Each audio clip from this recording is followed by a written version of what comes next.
we came to California. And the reason we came to California was because my grandfather, we were all more or less Mormons, and he was supposed to pay some money in tithing to the church. Well, he didn't have the money. He wanted to pay it in goods, in commodities, he raised alfalfa, and he wanted to pay it in terms of what he could do with the alfalfa, you know. And they wouldn't accept that. They still wanted the cash. So we all quit the church, and we came to California. And that's the last church I ever really belonged to. And once in California, we started living as well as we could. My mother had to do some work. She worked on a ranch where they were growing stuff, I don't remember what, and she did the cooking. We lived here for a while. My mother died when I was about 14. My father was working at a job for the Associated Oil Company, and his job was to walk 12 miles in a day, look at the line, watch the line to make sure that the oil line wasn't leaking oil. After my mother died, the family kind of split up. My father sent my sister to live with some relatives in Clovis, Utah, or Clovis, California. And my brother went with another relative, and my father and I finally came to San Francisco, and we lived there for several years. And my father was trying to get jobs. It was hard to get. It was like now, you know, you can't find a job anywhere anymore.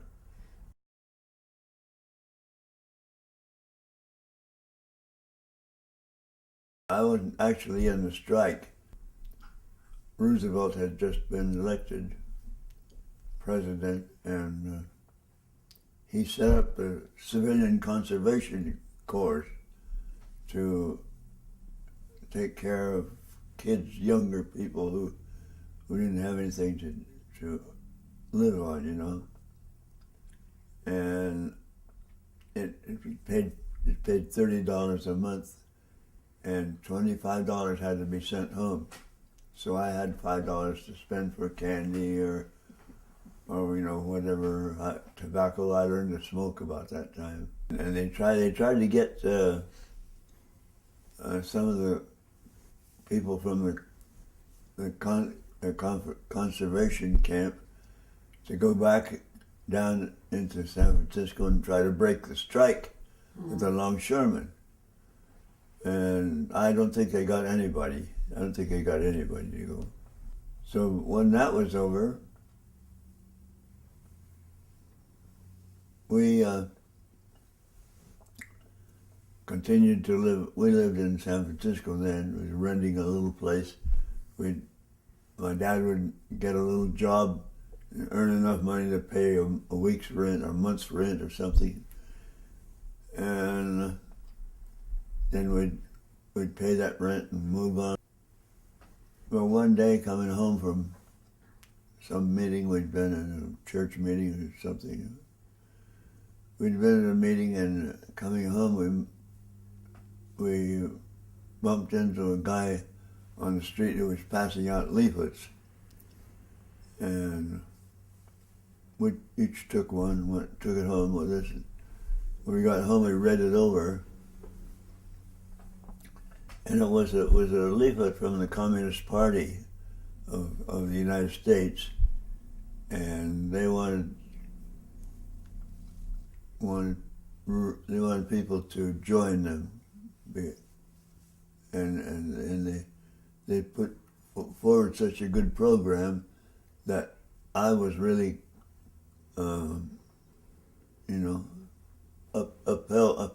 uplifted by it. And I said to my dad, let's join. And if he was a little bit leery because he'd been in some other union activity where he had gotten a worse part of the deal.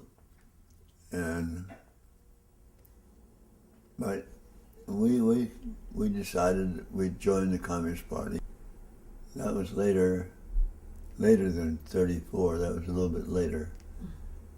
So by 36 was about the time that this trouble started in Spain.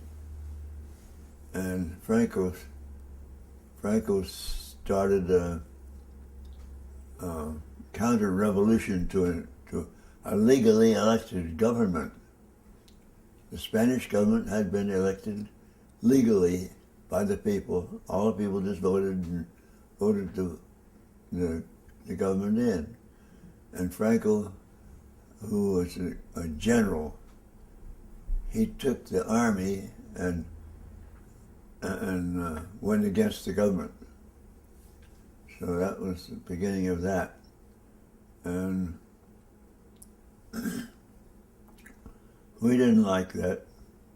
The Communist Party here began trying to get people to go to Spain to fight against Franco. And Archie Brown was one of the leaders in the party at the time. He wrote my dad and I up for a trip to Spain, but we were going there as students, or I don't know, my father was going there for something and I was going as a student, because it was illegal to travel to Spain. Took a trip across the United States to New York. We got tickets for a ship going to Le Havre. And we landed in Le Havre and made a trip on over to Paris, France. We're still, student or some damn thing. We're not going to fight in Spain. Except, of course, the parties of these countries realized they were supporting us. They helped us with housing and helped us with clothing and one thing or another, whatever we needed. From Paris, we went down to a little town in the south of France. Forgot the name of it. And we were there a day or two, and someone came along, a guide came along and helped us over the Pyrenees. That was an 8-hour walk during the night. We had to go in the dark because we were illegal,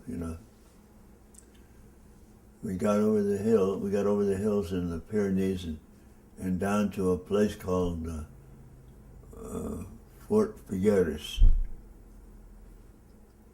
And we stayed at the fort 2 or 3 days, resting up over the hike.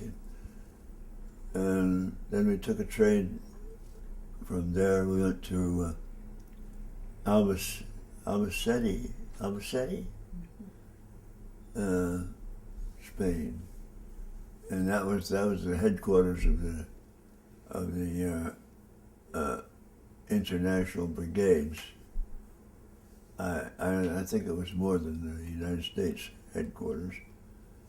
I mean, there were other countries sending people too. Something over 3,000 people went from from the United States went to Spain, and all told there was over 40,000 people in the international brigades, from different countries, many different countries.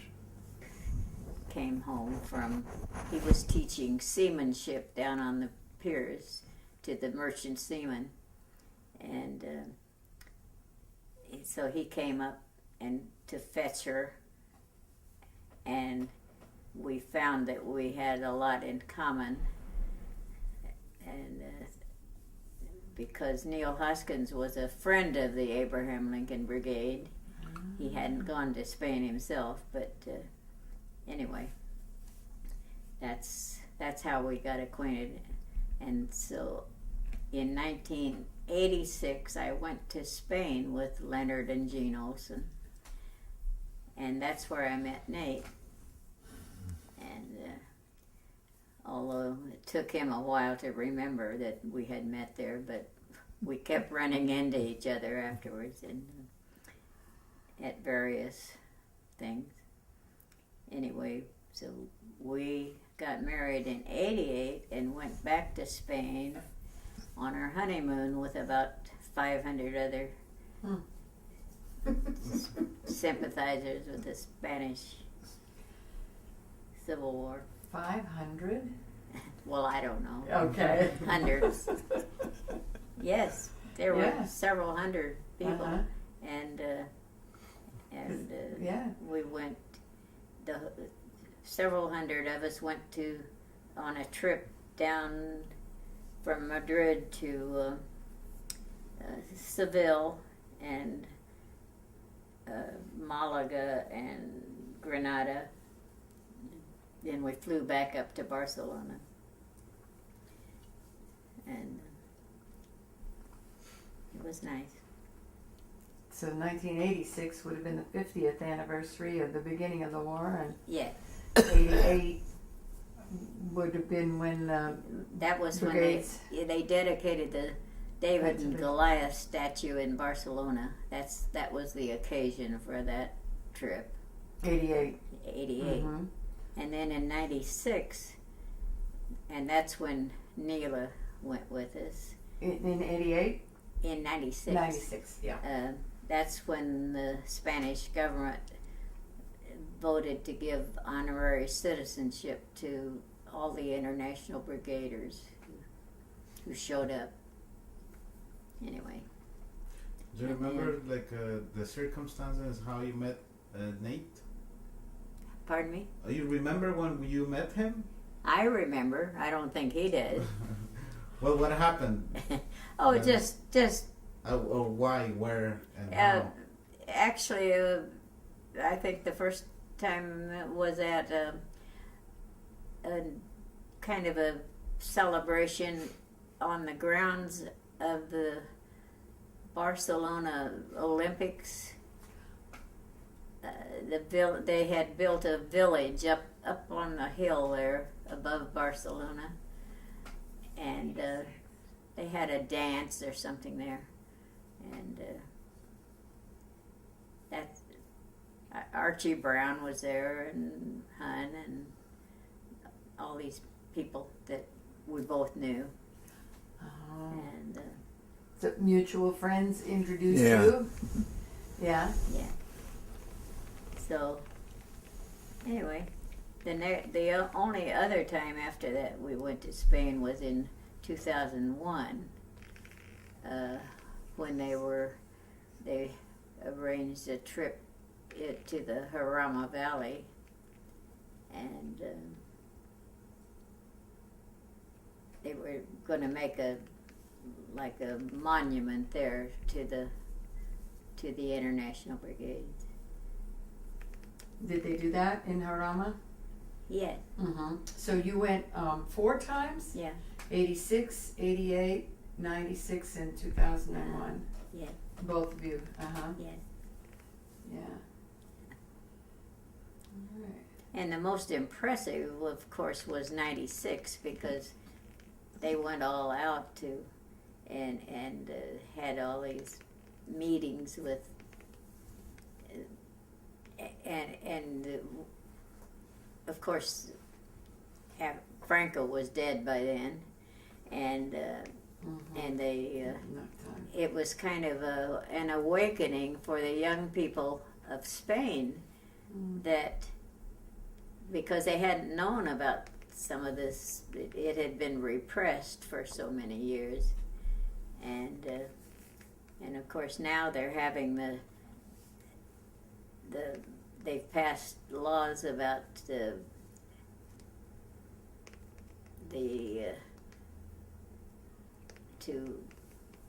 awaken the repressed memories of the Franco years and the war and all the things that happened, because so many families in Spain during the time that Franco was alive wouldn't talk to their younger family members about what had happened or anything.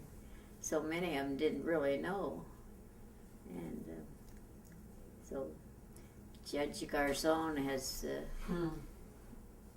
done a lot to awaken that, try to prosecute the war criminals who were given amnesty by, I guess, after the war.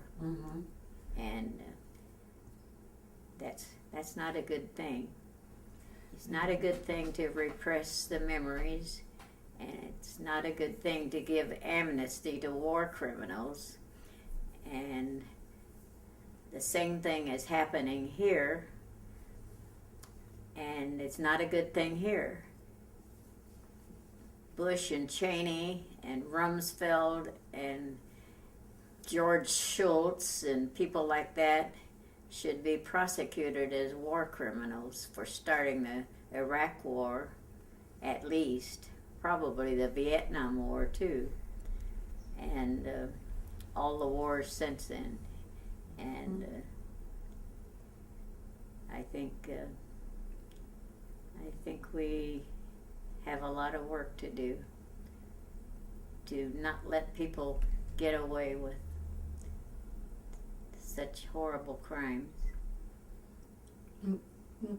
When did you start your peace activism, Corinne? Your Grandmothers for Peace and going to Fort Benning, Georgia? Well, yes, I joined the Grandmothers for Peace in 1982. I became acquainted with Barbara Wiedner in Sacramento, and Is she a founder? Or? she was the founder Okay. of Grandmothers for Peace, and we protested nuclear war especially, and we spent quite a bit of time at Livermore protesting the nuclear weapons, and every year Nagasaki Day and Hiroshima Day, and on Good Friday, even though I'm an atheist, but it's Thank and God. then I through Grandmothers for Peace, I became aware of the School of the Assassins at Fort Benning, Georgia, which had been moved up from Panama, and where they trained people from South American and Central American countries to how to be more efficient at repressing their own working people who wanted a decent living. And at Fort Benning, I became acquainted with Father Roy Bourgeois, who started this School of the Americas Watch there. And I went 4 years, from 98 to 2001, to protest at Fort Benning. and I'd still be going if I wasn't so crippled up. But that's the way it goes.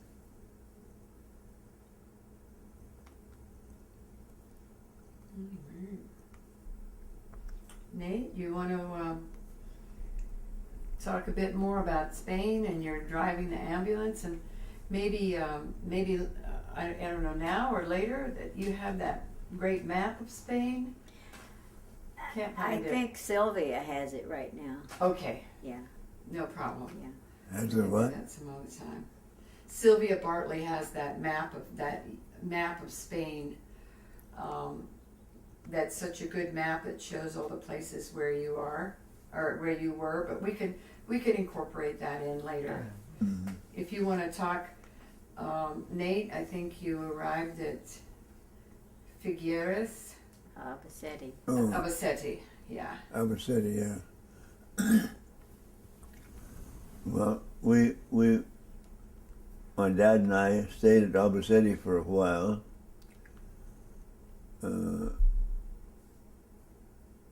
And one day, when they were having a get-together, they wanted to know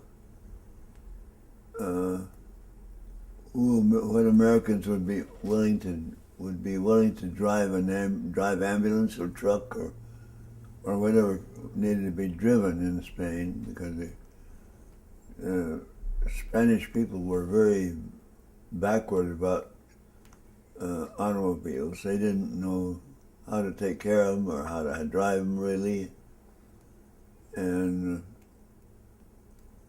so we could learn something to that, you know.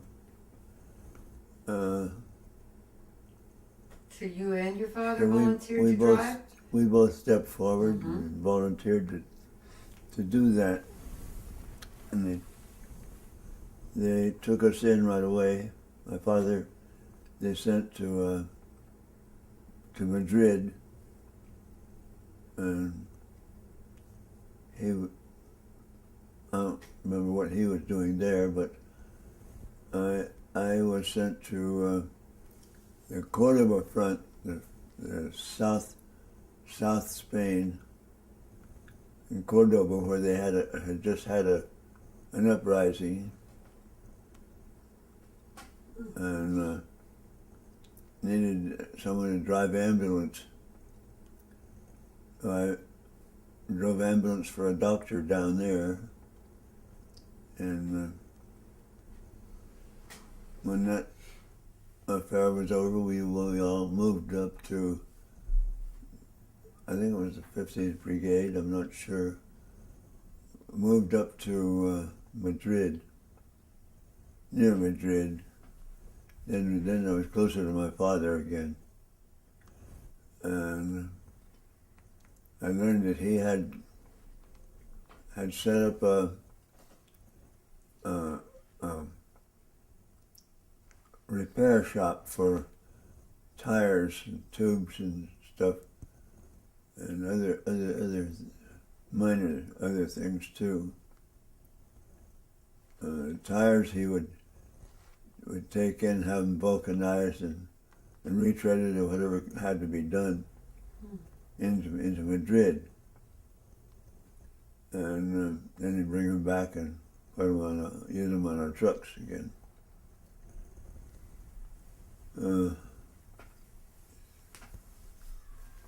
By this time I'd done some truck driving, but a little incident that I remember quite well, when I first started driving ambulance in Madrid, the fellow rode in front with me in the ambulance, and he showed me the way to where the soldiers were being picked up for resuscitation, for their illness, for whatever happened to them. And on the way there, we stopped at a certain place. He said, "Stop here now and wait a while." So I stopped, and a few minutes later, a bomb or a shell or something exploded in the streets, and he says, "Okay, now we can go on." We went on down to the place where the fighting was taking place. And it happened to be in a creek, the headquarters of the nurses and the doctors and that was at a creek, and we picked up a load and started back up toward Madrid, where the hospital was, where they really give good treatment, you know. And on the way up there, I was driving along. I had a full load, I couldn't take any more. And some young guy jumped on the running board of my ambulance, and he bent over the hood so that I couldn't see to drive. So I stopped the ambulance and opened the window and nudged him a little bit, and he fell off. He was dead. He died that quick.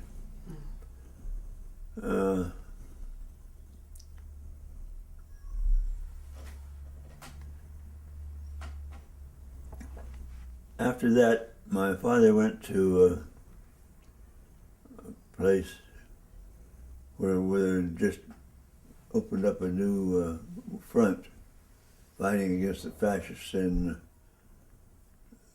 I can't remember the name Teruel? of it. Huh? Teruel? Yeah, I guess it was Teruel. And I didn't go because I had been assigned to a group of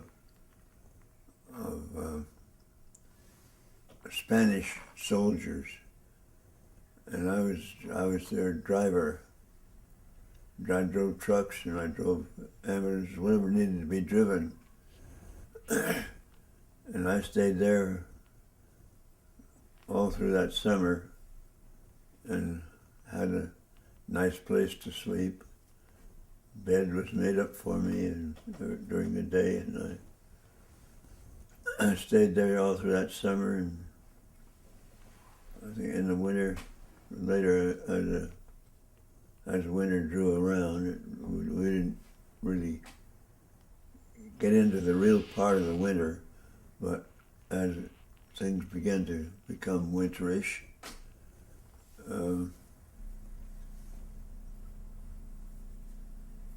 What year would that have been? That summer? 1938.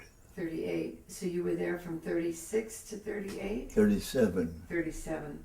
So Yeah. 38. We arrived in Spain in the spring of 1937. And stayed. Well, I was there 20 months actually, between the time I left and the time I got back. And your father, he was also the same amount of time? no, he was in another outfit. Did he return earlier than you? Your dad? Slightly. Slightly, yeah. A little bit, a little difference. I don't remember. But sorry, Nate, you were talking about, I guess that would have been the fall of 38. You were saying something about it was getting wintry. Yeah. In the fall of 38. And so the Spanish government began to realize that the thing was coming to a head, that they were losing, you know. So they wanted to make sure that since they're going to lose it anyway, that the veterans, the volunteers would be safe from Franco. So they set up camps here and there, and gradually sent guys home from those camps. And we were in a camp in I forget where, but nothing much happened, except as I understand the French railroaders were on strike or something, and we couldn't get out for a while. And we finally got out and got home. Were you in Barcelona when La Pasionaria gave her famous speech to the No. departing brigades? But No, you I heard didn't. about it, yeah. Are there any estimates about any accurate estimates about how many people died in the Spanish Civil War? Spanish and internationals? I mean, I figure about half of the people who went from the United States died there. About 1,500 of the 3,000? But any idea, Corinne or Nate, of how many? I've read it, but I don't remember what. But 500,000 or yeah, there were hundreds and hundreds of thousands? almost as many that died during the Franco reign afterwards. Oh yeah. We've read lately 150,000 Something like were starved or worked to death or executed Yeah, by Franco since the end of the war right, in 1939. right. Can you just say that figure so it's not my voice? Yes, I think it was 150,000 at least, and who died during the Franco reign, and it was a very repressive time for everybody, and people. A lot of people during the war, especially, starved to death, and there were also a lot of Spanish children were sent away to either Mexico or the Soviet Union, and to keep them from being killed.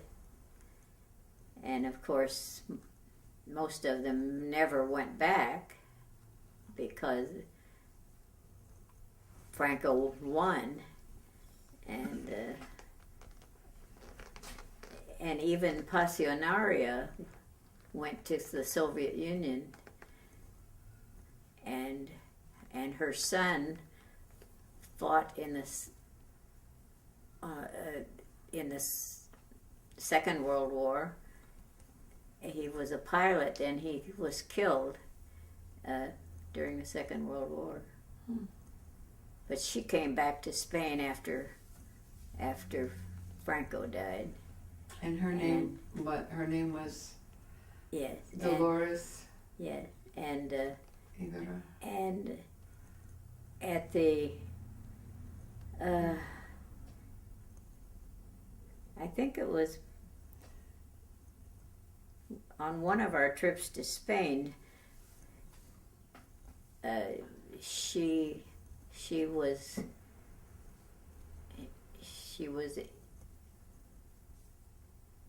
at the gatherings. I've seen And- that footage, yeah. Yeah, In her 90s, I think. yeah, Yeah. yeah. Dolores, what was it, Ibaru or something? What was her name? Dolores. Dolores Ibarruri, Okay. yeah. Pasionaria.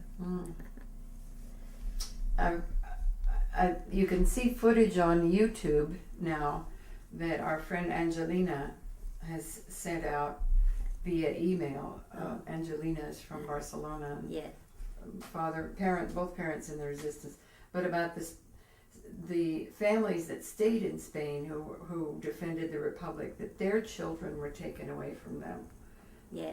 if the parents were incarcerated or punished or Right. executed, the children were taken away and put into Right. orphanages or good Right. religious fascist homes.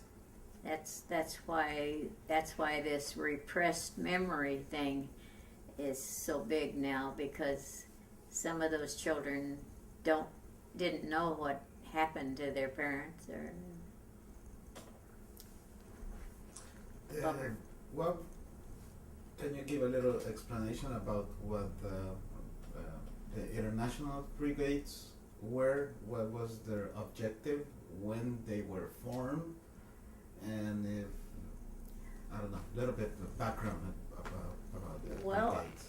I don't know a great deal, except that it was pretty voluntary. I mean, I think the communist parties of most of the countries worked at getting people to go, but there were people from 40 to 50 different countries that had volunteers. There was a Dombrowski column from Poland, and the Garibaldis from Italy, Mhm. and the what was the one from Germany? Tallman? The Tellman Tallman. Brigade, and the people, the Tellmans and the Garibaldis, when the war was lost, they couldn't go back to their countries because they were already fascist, Mm-hmm. and the Vichy French rounded up a lot of them in a concentration camp in southern France, and a lot of them died there. When I went to Spain in '86, I met a couple from Germany, from East Germany, and he had been a member of the Tellman column, and they had met. I don't remember how this woman got to be in the French concentration camp for refugees from Spain, but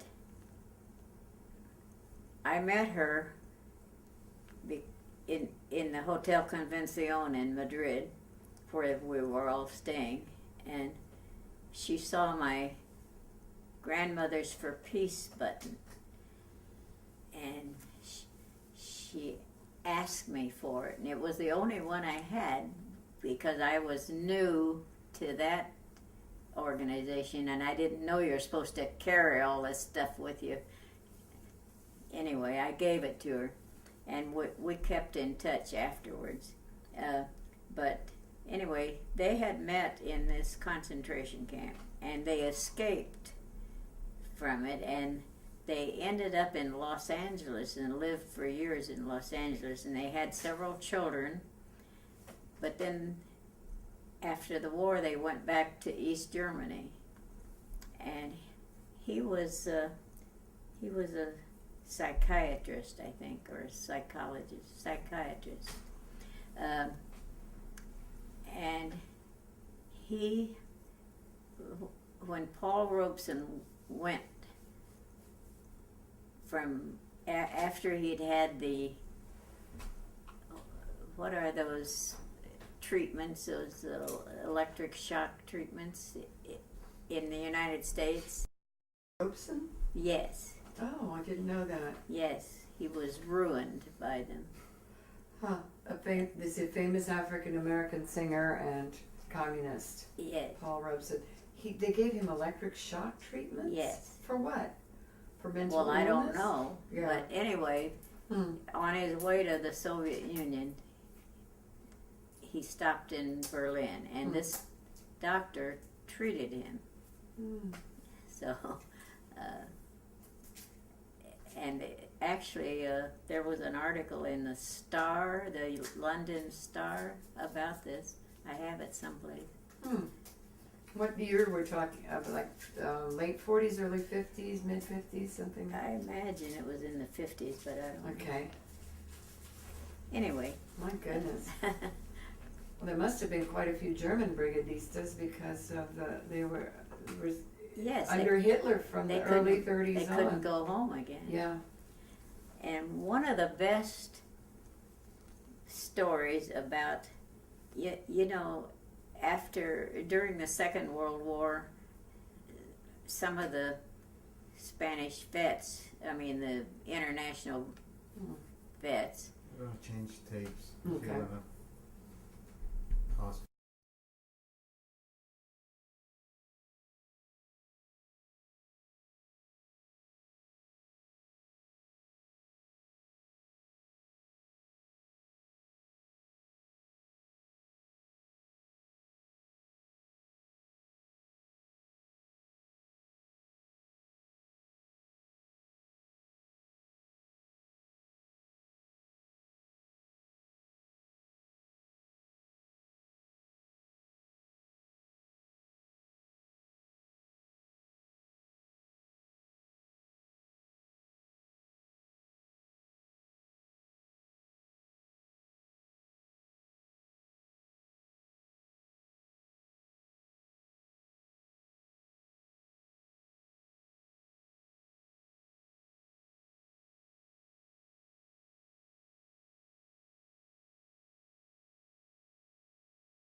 The Tellman Brigade. The Oh, I German- said one of the best stories was written by one of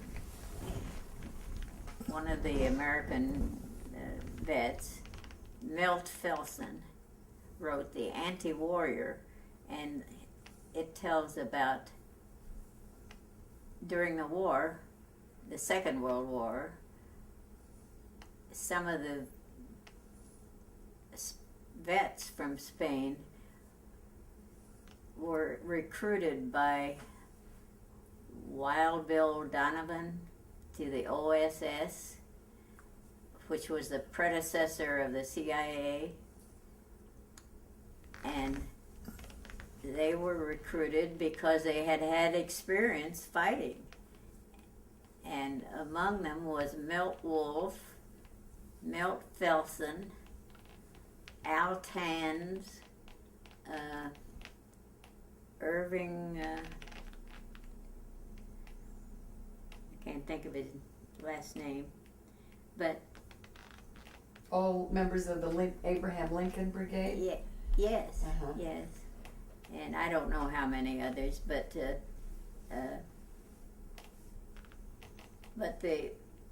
when many of them volunteered for the Army and Navy and so forth, and they were rejected for frontline fighting, and because they were called premature anti-fascist. Like how could you be premature in being anti-fascist? You either are or you aren't. But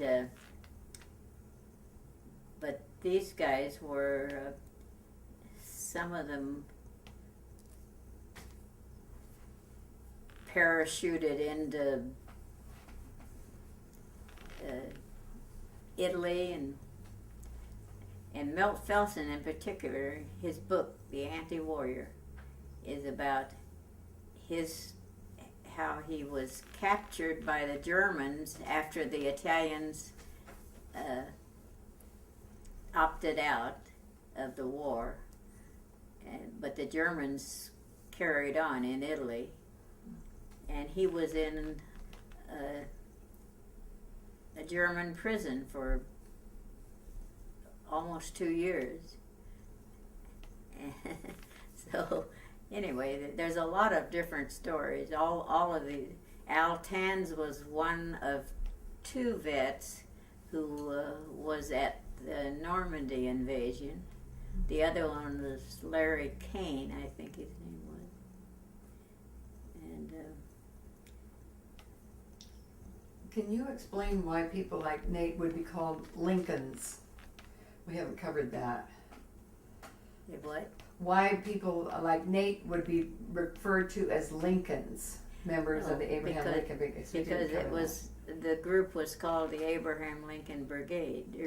Actually, it wasn't a brigade, it more correctly a battalion.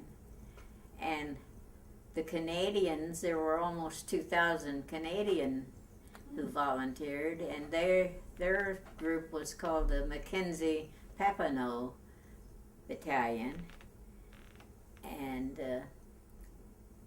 that included some people from the United States who went up to Canada and volunteered, and there were 1,000 people from Batista's Cuba who volunteered to go to Spain, and there were people from Mexico and Romania and a large English group and many French and Belgium and the Irish. Of course, some of the Irish were pro-Franco because of their deep Catholic upbringing, and and there were a lot of some Australians. Uh-huh. Was there a George Washington battalion? Yes, but the casualties were so high that the Washington and Lincoln and John Brown Machine Gun Company were all consolidated and just classified as Lincolns. I didn't know that. Wow.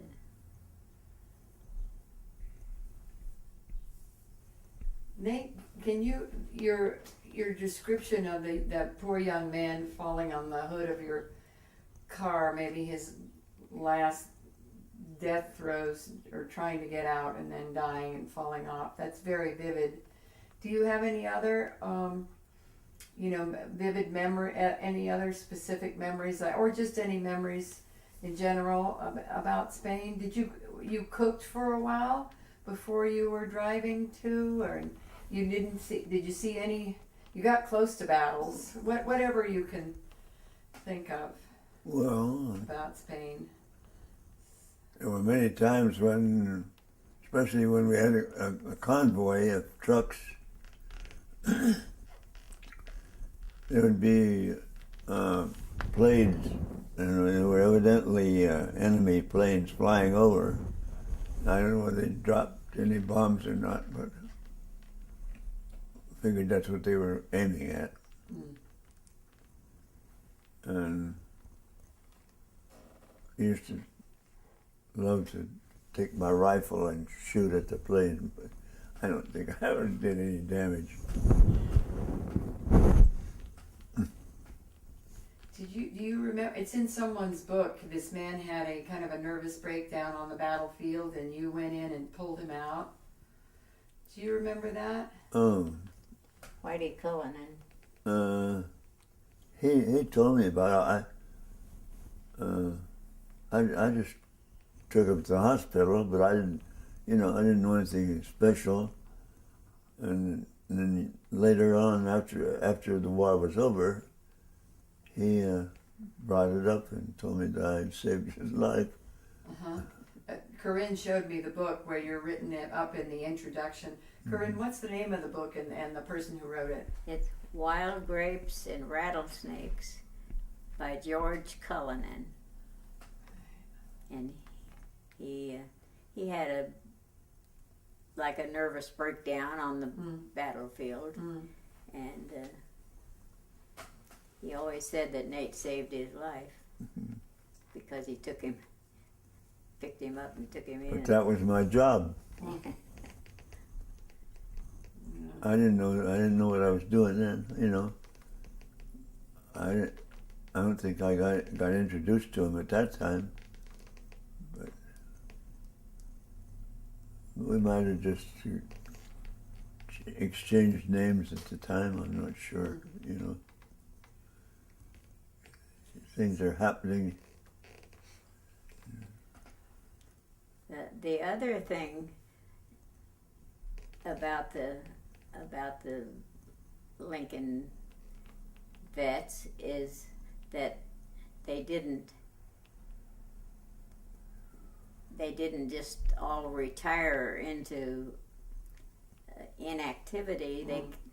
They have continued to be aware of what's going on in the world, and they're like Judy Montel's movie about forever activists. They have taken part in supporting the Sandinistas in Nicaragua and against apartheid in South Africa, and supporting the people in Guatemala and El Salvador who are fighting for their rights. And the veterans of the Abraham Lincoln Brigade Bay Area and nationally sent something like 19 ambulances to Nicaragua, and one year we supported a project to build wheelchairs for people who'd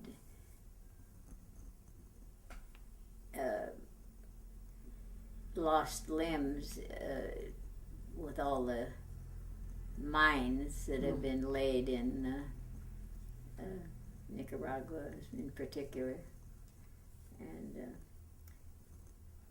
that's another thing that the United States should be held accountable for refusing to sign the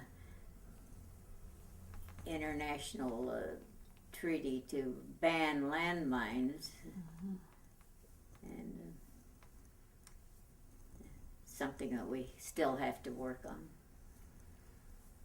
Could you talk about the axis, leading up to World War II of the fascists, Mussolini in Italy, Franco in Spain, and Hitler in Germany, and then later Japan, and how the fight in Spain was really the precursor to many people call it the dress rehearsal for World War II, and if the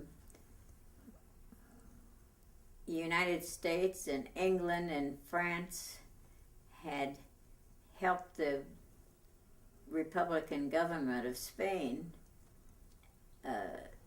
to defeat Franco, it's possible there wouldn't have been a Second World War. But that didn't happen, unfortunately. And the stance of our progressive president, Franklin Delano Roosevelt, was neutrality.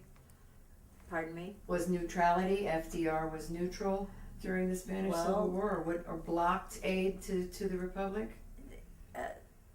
They proclaimed they were neutral, the U.S. government, and I don't know about England and France, but they were all appeasing Hitler all along the line. And even though the Spanish government had the gold to pay for munitions, they wouldn't sell them to them. But on the other hand,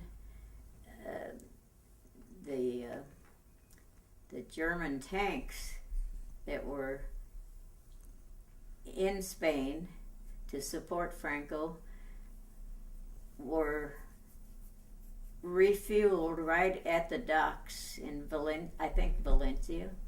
I don't know about some dock there, that right directly into the German tanks from the Texaco tankers. And I think we all know that Henry Ford supported Hitler, and there were many supporters for Spain, and for the Spanish army, not the Spanish army, the Franco troops in the United States. And people that don't know history are doomed to repeat the mistakes. And it looks like that's what we're doing now. And what happened to many of the American members of the Lincoln Brigade when they returned to the United States? Well, during the McCarthy era, they were hounded, and the FBI had a list, and the Abraham Lincoln Brigade was at the top of the list, and the veterans of the Abraham Lincoln Brigade were at the bottom of the list, so they were listed twice. And a lot of guys lost their jobs when they were when the FBI came and questioned them on the job, things like that. And people like Bill Bailey and some of the other seamen, Joe Stack. Oh, Joe Stack wasn't a vet, but they were hounded off the waterfront because they were communists. Like that, it wasn't even illegal to be a communist, but anyway, it made it hard for a lot of guys to make a living for a few years. Like the Hollywood 10, that's another fiasco. Can you explain that, Corinne? Pardon me? Can you explain that about the Hollywood 10? Oh, well, the people in Hollywood were, they talked about the communist influence on movies because there were a few movies that were made sympathetic to Spain and to Russia, and the most famous one was Alva Bessie, who was a veteran of the Abraham Lincoln Brigade, and then he was blacklisted out of Hollywood. He was a writer or a director? He was a writer. Writer. Yeah. What were some of the films that you remember that were persecuted? I mean, The Grapes of Wrath was pretty. That showed the plight of working people. But were there others that were more specifically targeted? Well, I'm trying to. Oh, the one that.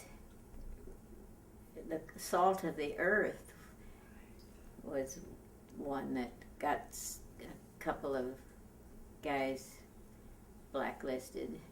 About the miners in Arizona, I think. And Dalton Trumbo, was he one of the Hollywood 10? Dalton Trumbo? yes, Dalton Yeah. Trumbo was one, and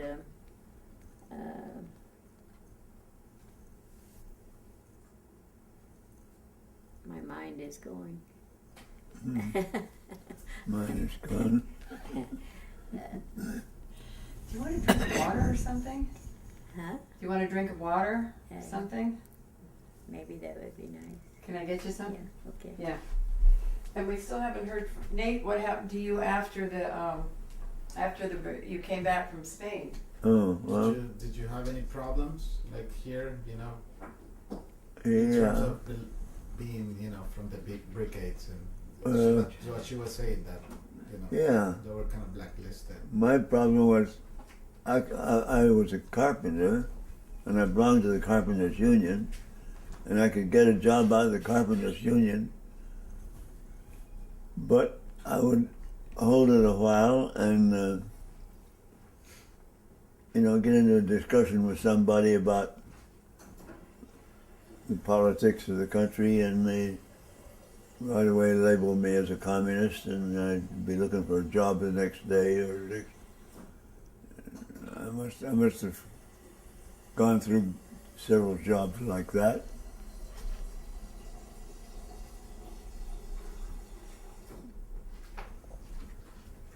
Finally, I landed a job with the longshoremen. And thank you. What year was that, Nate?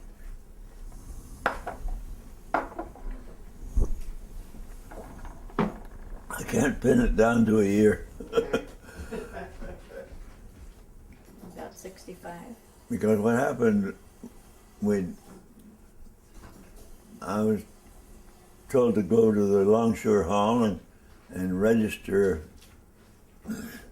We had a lot of people in the longshoremen who were in the union itself who were interested in what had happened in Spain, and they tell me to go down to the hall and register as a register for work. And I'd go out. I'd go out as what they call a B-man. And that means that you work a day, and if the job lasts more than a day, you might even get 2 days. And that went on for a while. Finally, I got an A book. Then I eventually got enlisted in the longshoremen themselves, Longshore Union. Ship clerks. But I went in as a clerk. I kept records and received property, received shipments, stuff like that.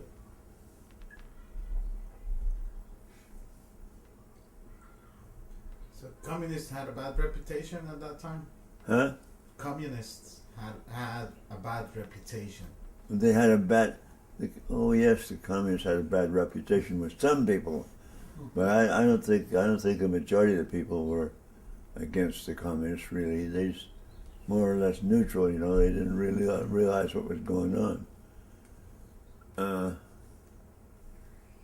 But the government itself, and of course big companies, they were against anyone who'd been in Spain. They didn't.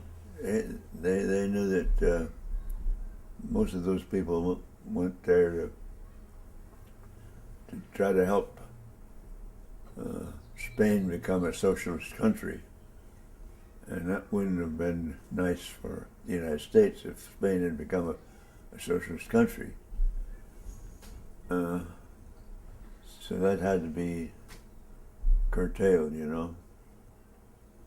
And anybody who had been in Spain was given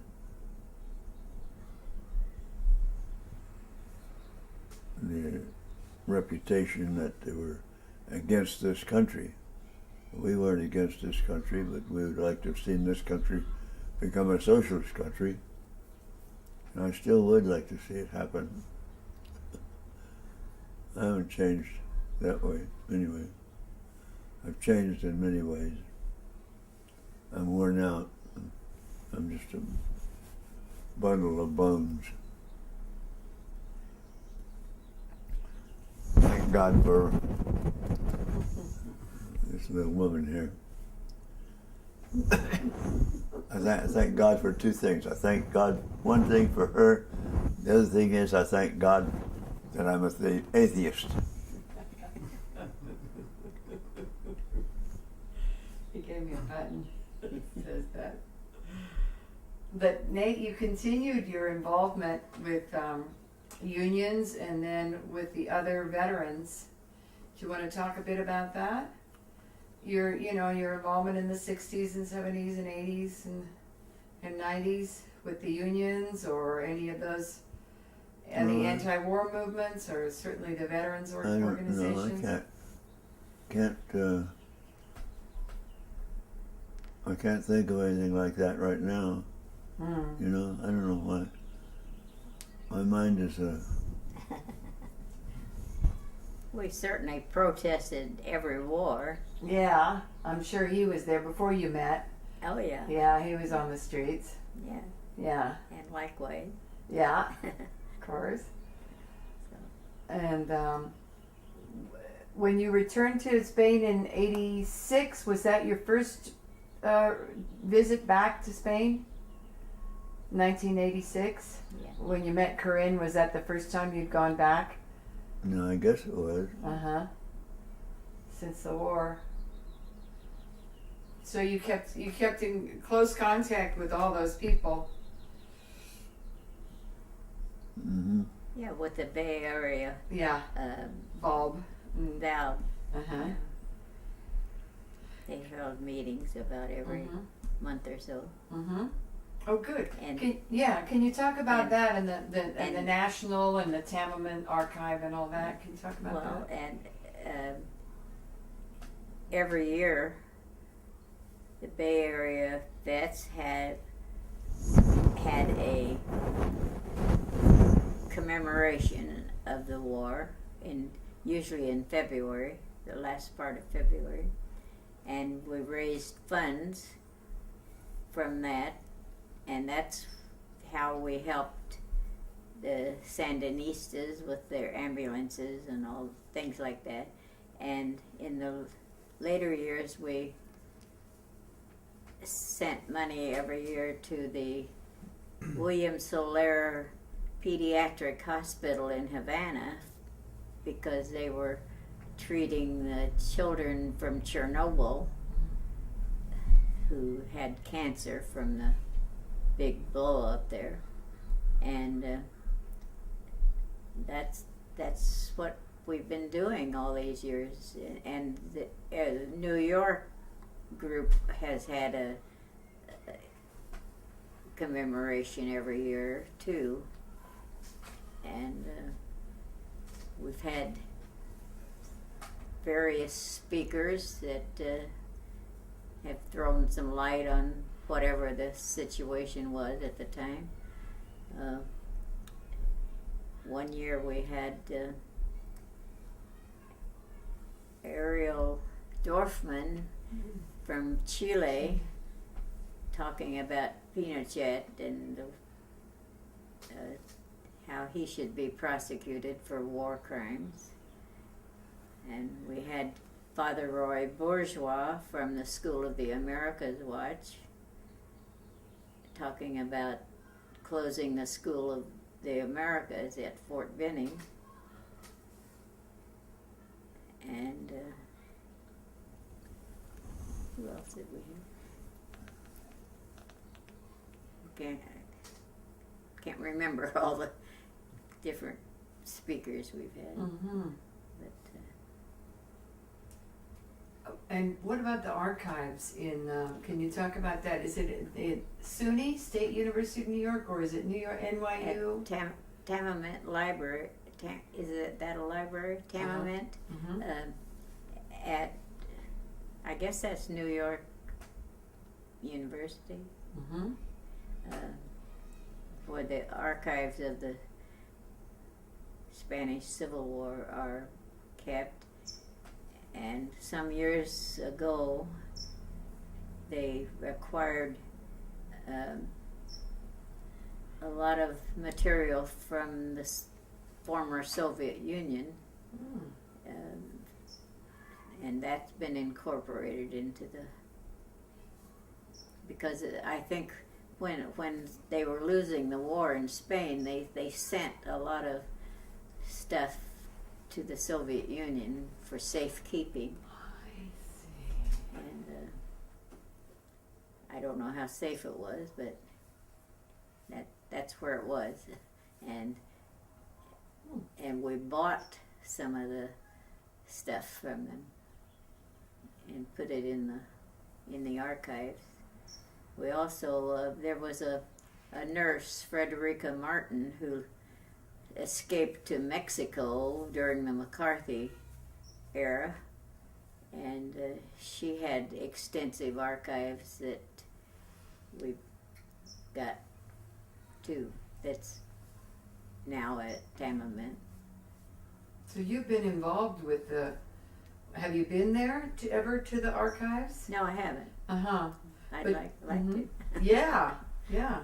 But you're involved with the people who are active in procuring collections and organizing them, archiving them. Well, I've tried to keep up on Mhm. what's going on. There's a monument to the Canadian vets in Victoria, British Columbia, that is quite impressive, and it's right across the street from the Parliament building in Victoria. So anybody who goes there should try to see that. Mm-hmm. And there's a monument in San Francisco as well, isn't there? Well, there is. It's not very impressive, to say the least. Don't get me started. We can do a voiceover or something if we include it. Go ahead. How many people were in the or had been part of the international brigades, and how many people remain alive? Are Today. now alive? Yeah. Not very many, I'm sure, because most of the European internationals were older than the ones who came from the United States. And so most all of them are dead now. And But here in the U.S., there are still some people. Do you know some of you? Can you tell us some of the names of those that maybe have died within the last year? Say Hilda Roberts, and then some who are still. yes, Hilda With us, like Roberts Nate? was she died last September, I think, 2009. She was the last American nurse who had, but the medical corps was impressive with the work they did. Some of the doctors, Dr. Barsky and Dr. Simon, and who was that another famous doctor, but they did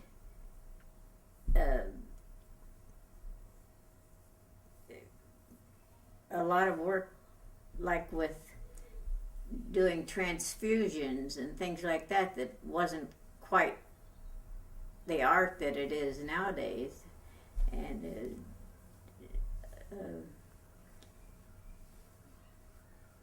some of the nurses were certainly heroic in their staying with the patients even though they were being bombed and things like that. There is a video about the nurses in Spain. What's the name? Into the Fire, I think is the name of it.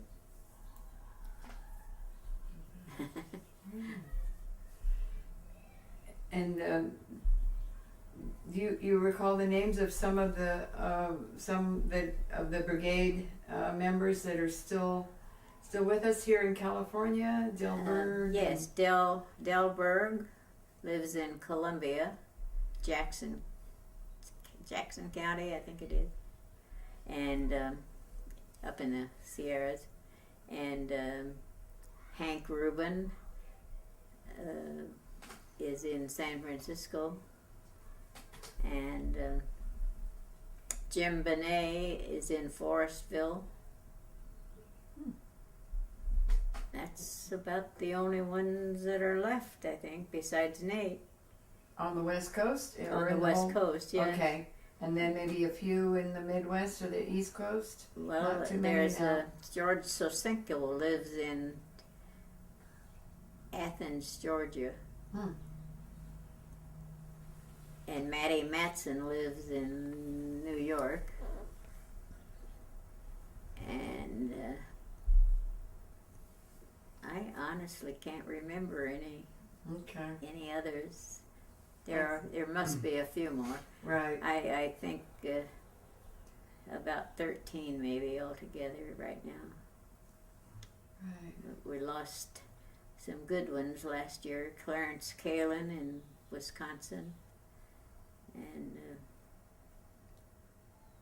Carl Geiser? Was it Carl? Carl Geiser, Geiser. yes, up in Corvallis, Oregon. He was in prison by Franco.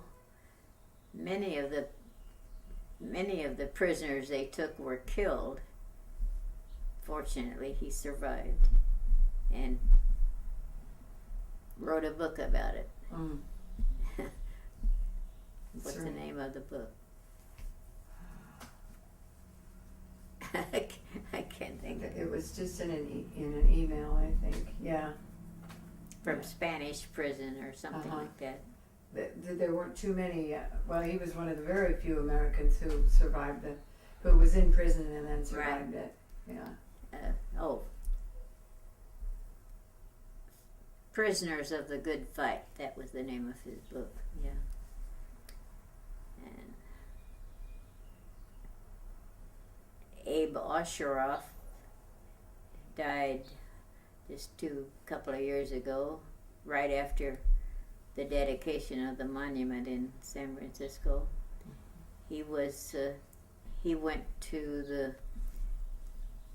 South in the civil rights thing to build houses for people. Mm-hmm. And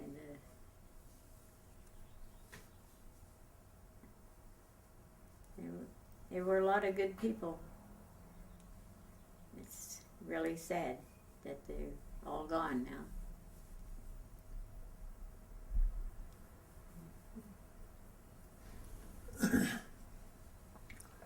When Nicaragua was having its troubles down there, was it with Colombia there were fighting, or the United States was sending something down there? Anyway, the Nicaragua government wanted to get some ambulances, and the United States wouldn't permit any of them to be built in the United States. So we had to get them from some of the foreign countries. Japan. Where did we get them? Japan. Japan? Yeah. Anyway, we got them from Japan, and we sent them down to Nicaragua. And I was with the convoy that went down there to deliver them. There was 5 or 6 of us went down there. I think Archie Brown was there with us too. And Milt. Huh? Milt. I don't Gabby remember him, Rosenstein. I don't know who else. Did you two go to Nicaragua? Either of you go? What's that? Did either of you go to Nicaragua? He did. Oh, okay. Well, I was only there for a short time. I'm falling asleep. I was only there for a short time. I was delivering those Okay. ambulances. They had to go down to accept the ambulances All right. from Japan. Oh. Yeah. Okay, and to hand them over to the Sandinista government. Yeah. And both of you were on the challenge to the travel ban to Cuba, Yes. weren't you? Yes. We'll take a shot of that photo Yeah. later on. Can you talk about that? When that was and Well, we went to Cuba in '92 with Global Exchange, but that time we went through Miami and we went as reporters for the Sun Reporter, and so that was legal. But then in '93, we organized a Freedom to Travel challenge group to Mhm, go mhm. to Cuba, and we all got our passports stamped in Havana. So when we came back, they gave us a bad time and took our passports and anything that they thought we might have bought in Cuba, because we weren't supposed to spend American money in Cuba, that sort of thing. Yeah, I had a book. I forget what the book was about, but it was something kind of revolutionary. And they took my book. They were going to take it. I don't think they took it because I pointed out to them that it wasn't made in Cuba. It It was printed made in in some Australia. other country.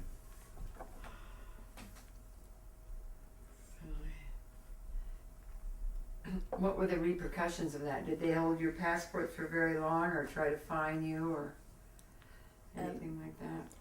They returned our passports in about 6 months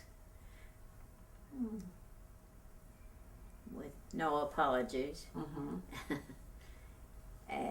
But I know one woman that went to Cuba with us. I don't remember her name, but she reported that her passport was lost, and she got another passport and went back to Cuba several times after that.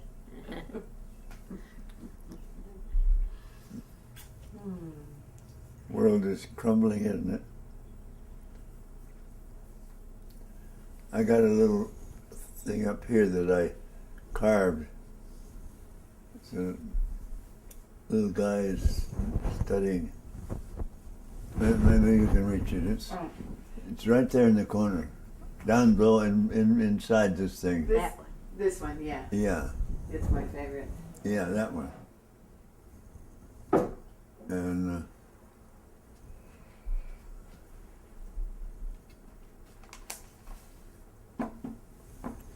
that is my title for that is 500 years after the last atom bomb war. Oh. And the only thing that's left of humanity is this. And he's studying a skull, wondering what happened to that, sitting on top of all these books. Which you can't read. Yeah. Which you can't read.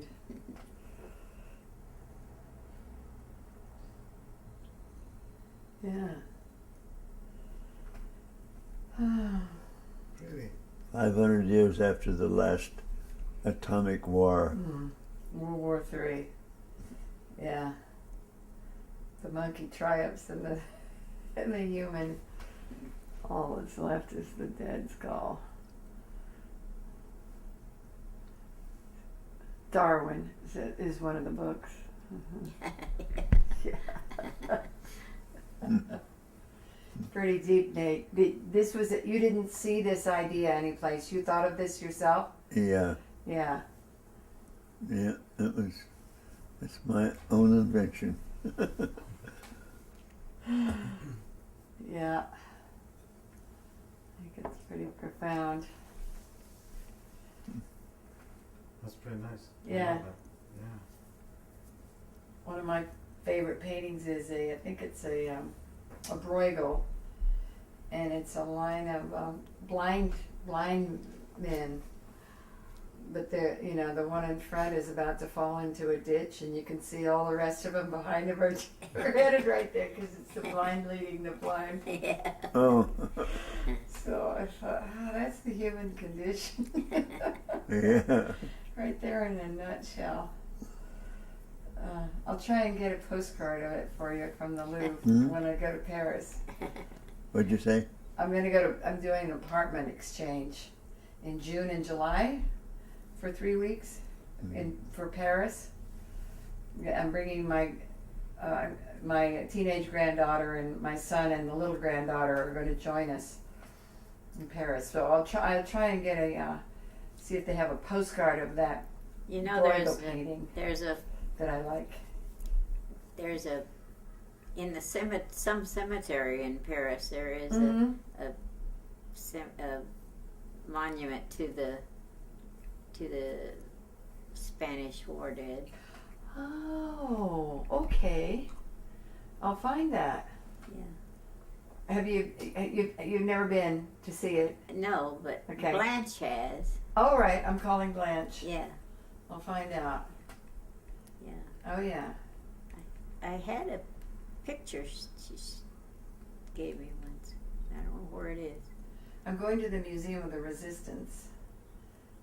It took a little hunting, but it's in a small town outside of Paris.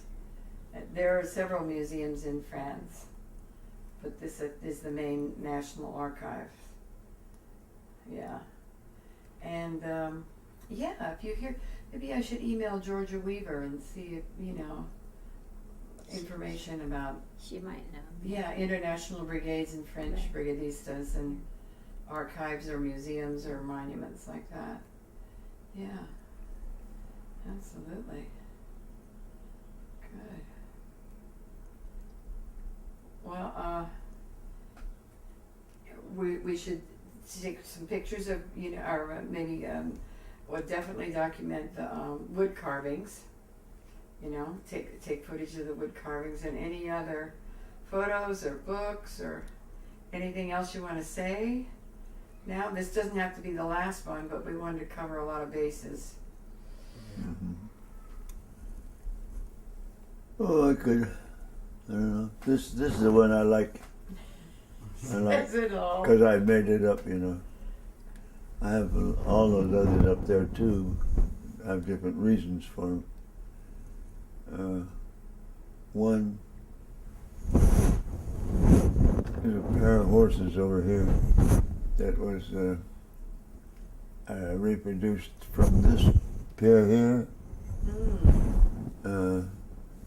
I paid $750, I think it was, for those.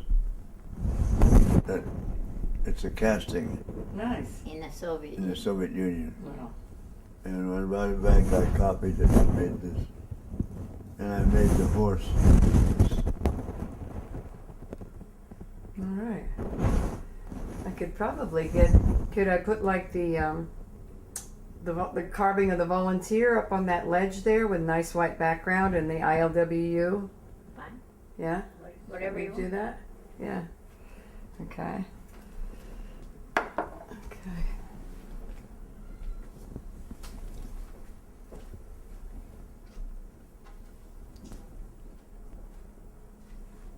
Yeah, Kristen hasn't seen that. Where's the famous chain and the and that okay. Oh, that's a beautiful one. Okay.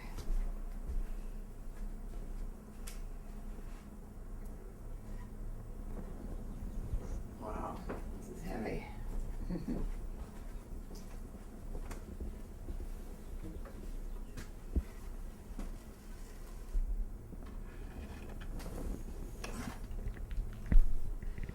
And you were a member of the ILW for quite a while, huh? Yeah, quite a Uh-huh. while now. 13 years. Oh yeah, 13 years.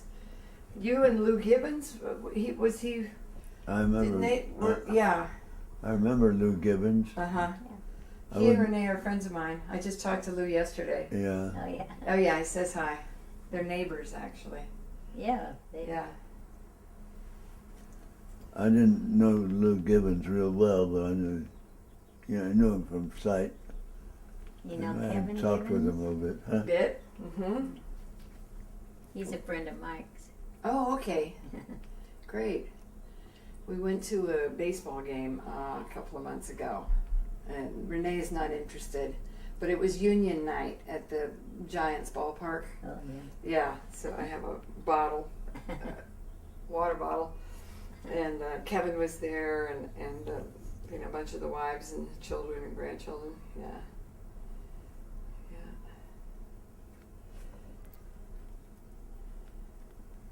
Good. Oh, 4 point.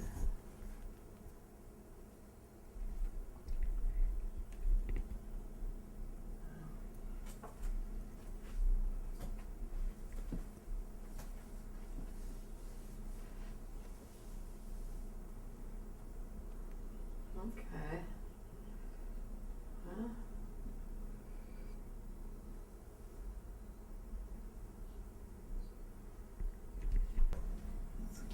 Well, there's a lot to talk. What's that?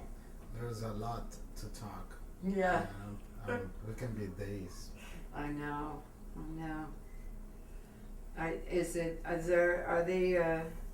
Is that a good place for the wood carvings? There's one up, pretty much all the wood carvings you see around here. Mermaids. Yeah.